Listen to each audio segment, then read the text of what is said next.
Hello friends, आप सभी लोग का स्वागत है आपके एमिशन करियर एकेडमी में। आज हम लेकर आए हैं आपके लिए शताब्दी एक्सप्रेस बैच, जिसमें हम रेलवे ग्रुप डी के लिए मॉक टेस्ट डिस्कशन करने वाले हैं। और आज इसमें जो है कि हम जितने भी मॉक टेस्ट डिस्कशन करेंगे ये सामान्य विज्ञान के क्वेश्चन ओनली किए जाएंगे। और आज के क्लास में जो है कि सामान्य विज्ञान के मिक्स क्वेश्चन किए जाएंगे, यानी कि कुछ फिजिक्स के क्वेश्चन होंगे, कुछ केमिस्ट्री के क्वेश्चन होंगे और कुछ बायोलॉजी के क्वेश्चन इसमें किए जाएंगे। और आज का क्लास जो है कि 24 होने जा रहा है। इससे पहले 1 से 23 तक क्लास हो चुका है। जिन लोगों ने अभी हमारा पिछला क्लास नहीं देखा है तो आप हमारे इसी चैनल पर प्लेलिस्ट चेक कर सकते हैं। तो चलिए हम फटाफट अपने क्लास की तरफ बढ़ते हैं। पहला हमारा देखिए यहाँ पर क्वेश्चन दिया हुआ है, राकेट किस सिद्धांत पर कार्य करता है।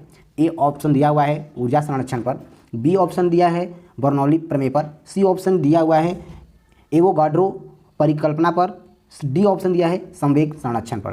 तो हमारा आंसर हो जाएगा राकेट जो है कि ये संवेग संरक्षण पर ये कार्य करता है। आंसर हमारा इसमें डी ऑप्शन सही हो जाएगा। चलिए नेक्स्ट क्वेश्चन देखेंगे, उत्प्लावकता से संबंधित वैज्ञानिक कौन है। ए ऑप्शन दिया है आर्किमिडीज, बी ऑप्शन है न्यूटन, सी ऑप्शन दिया हुआ है लुईस पास्चर, डी ऑप्शन दिया है सभी। तो उत्प्लावकता से संबंधित जो है कि वैज्ञानिक जो है कि आर्किमिडीज हैं। आंसर हमारा इसमें ए ऑप्शन सही हो जाएगा। चलिए नेक्स्ट दिया हुआ है, किसी ध्वनि स्रोत की आवृत्ति में होने वाला उतराव चढ़ाव क्या कहलाता है। ए ऑप्शन दिया है रमण प्रभाव, बी ऑप्शन दिया है डॉपलर प्रभाव, सी ऑप्शन दिया हुआ है क्राम्पटन प्रभाव, डी ऑप्शन दिया है प्रकाश विद्युत प्रभाव। तो हमारा आंसर हो जाएगा किसी ध्वनि स्रोत की आवृत्ति में होने वाला उतराव चढ़ाव को हम डॉपलर प्रभाव कहते हैं। आंसर हमारा इसमें बी ऑप्शन सही हो जाएगा। चलिए नेक्स्ट क्वेश्चन देखेंगे, परमाणु बम का सिद्धांत किस पर आधारित है। ए ऑप्शन दिया है नाभिकीय विखंडन पर, बी ऑप्शन दिया है नाभिकीय संलग्न पर, सी ऑप्शन दिया है दोनों, डी ऑप्शन दिया हुआ है इनमें से कोई नहीं। तो हमारा आंसर हो जाएगा परमाणु बम का सिद्धांत जो है कि नाभिकीय विखंडन पर आधारित है। आंसर हमारा इसमें ए ऑप्शन सही हो जाएगा। क्वेश्चन देखेंगे, द्रव्यमान ऊर्जा संबंध किसका निष्कर्षण है। ए ऑप्शन दिया है क्वांटम सिद्धांत का, बी ऑप्शन दिया है सापेक्षता के सामान्य सिद्धांत का, सी ऑप्शन दिया है ऊर्जा का क्षेत्र सिद्धांत का, डी ऑप्शन दिया हुआ है सापेक्षता का विशिष्ट सिद्धांत का। तो हमारा आंसर हो जाएगा द्रव्यमान ऊर्जा का संबंध जो है ये सापेक्षता के सामान्य सिद्धांत का निष्कर्षण है। आंसर हमारा इसमें बी ऑप्शन सही हो जाएगा। चलिए नेक्स्ट क्वेश्चन दिया है, ब्रह्मांड प्रसारित हो रहा है ये एक कथन है किसका। ए ऑप्शन दिया हुआ है न्यूटन का, बी ऑप्शन दिया है एडविन हबल का, सी ऑप्शन दिया है गैलीलियो का, डी ऑप्शन दिया है कोपरनिकस का। तो हमारा आंसर हो जाएगा इसमें ब्रह्मांड प्रसारित हो रहा है ये एडविन हबल का जो है कि कथन है। आंसर हमारा इसमें बी ऑप्शन सही हो जाएगा। चलिए नेक्स्ट क्वेश्चन दिया है, ग्रहों के गति का नियम को किसने प्रतिपादित किया था।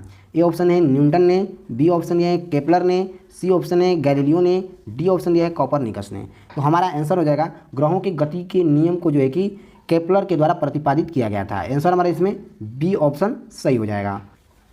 चलिए नेक्स्ट क्वेश्चन देखेंगे, पृथ्वी तथा अन्य ग्रह सूर्य के चक्कर लगाते हैं ये किसका कथन है। ए ऑप्शन दिया हुआ है अरस्तु ने, बी ऑप्शन दिया है गैलीलियो ने, सी ऑप्शन दिया है कोपरनिकस ने, डी ऑप्शन दिया है एडिसन हबल नामक वैज्ञानिक ने। तो हमारा आंसर हो जाएगा पृथ्वी तथा अन्य ग्रह सूर्य के चक्कर लगाते हैं ये जो है कि कोपरनिकस का जो है कि कथन है। आंसर हमारा इसमें सी ऑप्शन सही हो जाएगा।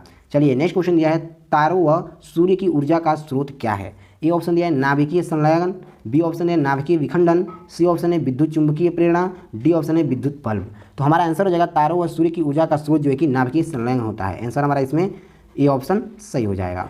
नेक्स्ट क्वेश्चन देखेंगे, लॉ ऑफ फ्लोटिंग सिद्धांत की खोज किसने की थी। ए ऑप्शन दिया है न्यूटन ने, बी ऑप्शन दिया हुआ है राइटर ब्रदर्स ने, सी ऑप्शन दिया है गैलीलियो ने, डी ऑप्शन दिया है आर्किमिडीज ने। तो हमारा आंसर हो जाएगा लॉ ऑफ फ्लोटिंग का सिद्धांत जो है कि आर्किमिडीज ने ये खोजा था। आंसर हमारा इसमें डी ऑप्शन सही हो जाएगा।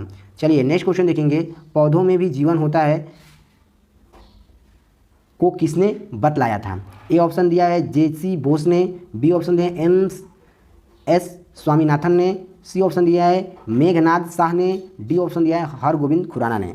तो हमारा आंसर हो जाएगा पौधों में भी जीव होता है इसे जो है कि जेसी बोस ने बतलाया था। ठीक है, ध्यान दीजिएगा। आंसर हमारा इसमें ए ऑप्शन सही हो जाएगा। चलिए नेक्स्ट क्वेश्चन देखेंगे, आधुनिक एंटीसेप्टिक सर्जरी का जनक कौन है। तो हमारा आंसर इसमें दिया हुआ है जोसेफ लिस्टर हैं, बी ऑप्शन दिया है एडवर्ड जेनर हैं, सी ऑप्शन दिया है लुईस पास्चर हैं, डी ऑप्शन दिया है विलियम हार्वे हैं। तो इसमें हमारा आंसर हो जाएगा आधुनिक एंटीसेप्टिक सर्जरी का जनक जो है कि जोसेफ लिस्टर हैं। आंसर हमारा इसमें ए ऑप्शन सही हो जाएगा। चलिए नेक्स्ट क्वेश्चन देखेंगे, शाही सूक्ष्मता किस सिद्धांत पर कार्य करता है। ए ऑप्शन दिया है पृष्ठ तनाव पर, बी ऑप्शन दिया हुआ है रसाकर्षण पर, सी ऑप्शन दिया है प्रासरण पर, डी ऑप्शन दिया है इसमें से कोई नहीं। तो स्याही सोखता जो है कि ये प्रासरण के सिद्धांत पर कार्य करता है। आंसर हमारा इसमें सी ऑप्शन सही हो जाएगा। चलिए नेक्स्ट क्वेश्चन देखेंगे, आइंस्टीन को नोबेल पुरस्कार मिला था किस लिए? ए ऑप्शन दिया हुआ है प्रकाश विद्युत प्रभाव की व्याख्या के लिए, बी ऑप्शन दिया है सापेक्ष के सिद्धांत के लिए, सी ऑप्शन दिया है इलेक्ट्रॉन की खोज के लिए, डी ऑप्शन दिया है कोई नहीं। तो आइंस्टीन को नोबेल पुरस्कार जो है कि प्रकाश विद्युत प्रभाव की व्याख्या के लिए इन्हें आइंस्टीन को नोबेल पुरस्कार दिया गया था। ठीक है, ए ऑप्शन सही हो जाएगा। चलिए नेक्स्ट क्वेश्चन देखेंगे, डिजिटल कंप्यूटर किस सिद्धांत पर आधारित है? ए ऑप्शन दिया है गणना पर, बी ऑप्शन है विद्युत पर, सी ऑप्शन है मापन पर, डी ऑप्शन है लॉजिकल पर। तो डिजिटल कंप्यूटर का सिद्धांत जो है कि ये गणना पर आधारित है। आंसर हमारा इसमें ए ऑप्शन सही हो जाएगा। चलिए नेक्स्ट क्वेश्चन देखेंगे, क्वांटम घड़ियाँ किस सिद्धांत के अनुसार कार्य करती है? ए ऑप्शन दिया हुआ है विद्युत चुंबकीय प्रभाव पर, बी ऑप्शन दिया है प्रकाश विद्युत प्रभाव पर, सी ऑप्शन दिया है सीबेन प्रभाव पर, डी ऑप्शन दिया है दाब विद्युत प्रभाव पर। तो क्वांटम घड़ियाँ जो है कि ये दाब विद्युत प्रभाव के अनुसार कार्य करती हैं। आंसर हमारा इसमें डी ऑप्शन सही हो जाएगा। चलिए नेक्स्ट क्वेश्चन दिया हुआ है विद्युत मोटर किस सिद्धांत के अनुसार कार्य करती है? ए ऑप्शन दिया है फैराडे के नियम पर, बी ऑप्शन दिया है बेंज के नियम पर, सी ऑप्शन दिया है ओम के नियम पर, डी ऑप्शन दिया है फ्लेमिंग के नियम पर। तो विद्युत मोटर का सिद्धांत जो है कि ये फैराडे के नियम के अनुसार जो है कि कार्य करती है। आंसर हमारा इसमें ए ऑप्शन सही हो जाएगा। नेक्स्ट क्वेश्चन, परमाणु घड़ियाँ निम्नलिखित में से किस प्रभाव के अंतर्गत कार्य करती है?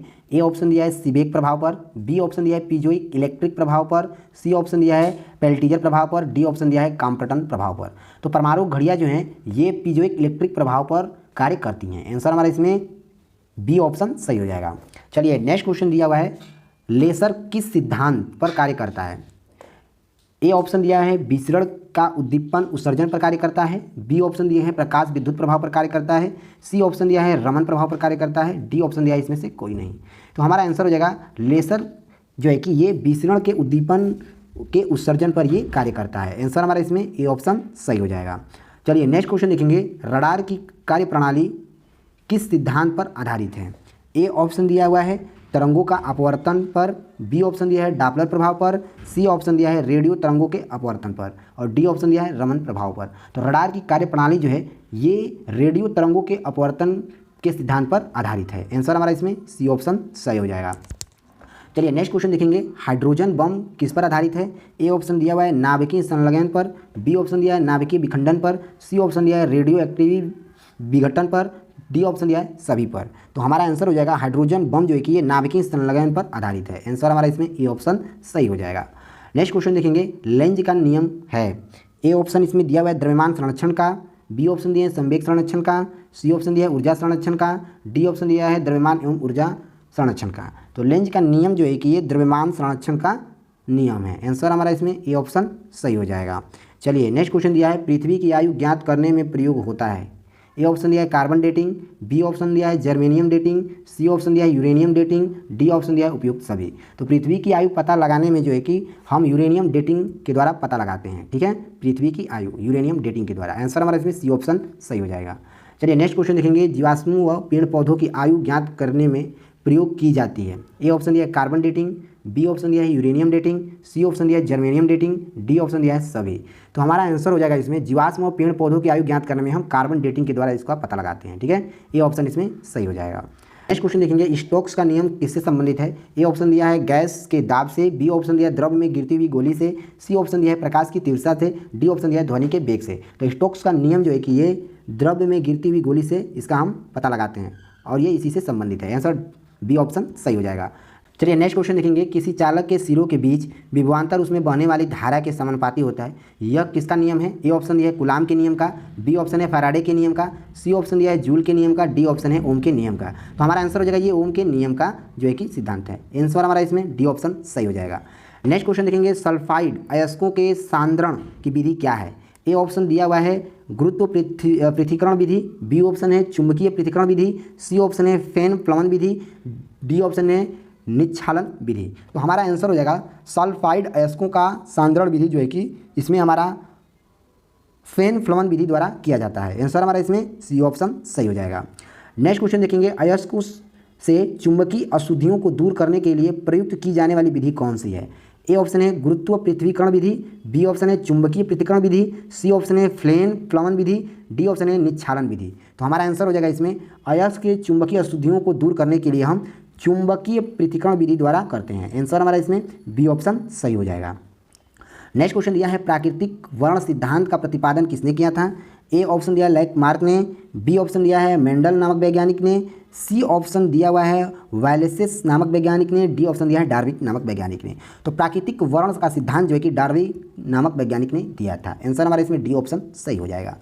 नेक्स्ट क्वेश्चन देखेंगे जीव द्रव्य जीवन का भौतिक आधार है, यह मत किसने दिया था।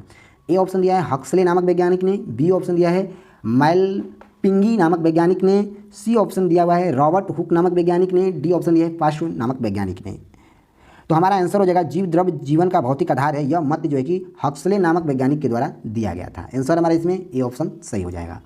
नेक्स्ट क्वेश्चन देखेंगे उत्परिवर्तन का सिद्धांत किसने दिया था। ए ऑप्शन है माल्थस नामक वैज्ञानिक ने, बी ऑप्शन है लैमार्क वैज्ञानिक ने, सी ऑप्शन है हुंग्रो नामक वैज्ञानिक ने, डी ऑप्शन है हक्सले नामक वैज्ञानिक ने।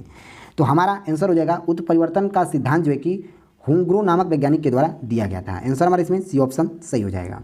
नेक्स्ट क्वेश्चन दिया हुआ है नेचुरल सिलेक्शन का सिद्धांत किसने दिया था। ए ऑप्शन है न्यूटन नामक वैज्ञानिक ने, बी ऑप्शन है मेंडल नामक वैज्ञानिक ने, सी ऑप्शन दिया हुआ है डार्विन नामक वैज्ञानिक ने, डी ऑप्शन दिया है आर्किमिडीज नामक वैज्ञानिक ने।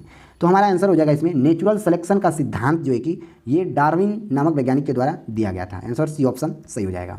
नेक्स्ट क्वेश्चन दिया है एक जीन एक एंजाइम का सिद्धांत को किसने प्रतिपादित किया था।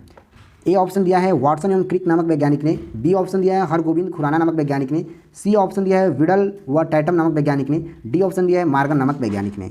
तो हमारा आंसर हो जाएगा एक जीन एक एंजाइम का सिद्धांत जो है कि ये विडल व टैटम नामक वैज्ञानिक के द्वारा दिया गया था। आंसर हमारा इसमें सी ऑप्शन सही हो जाएगा।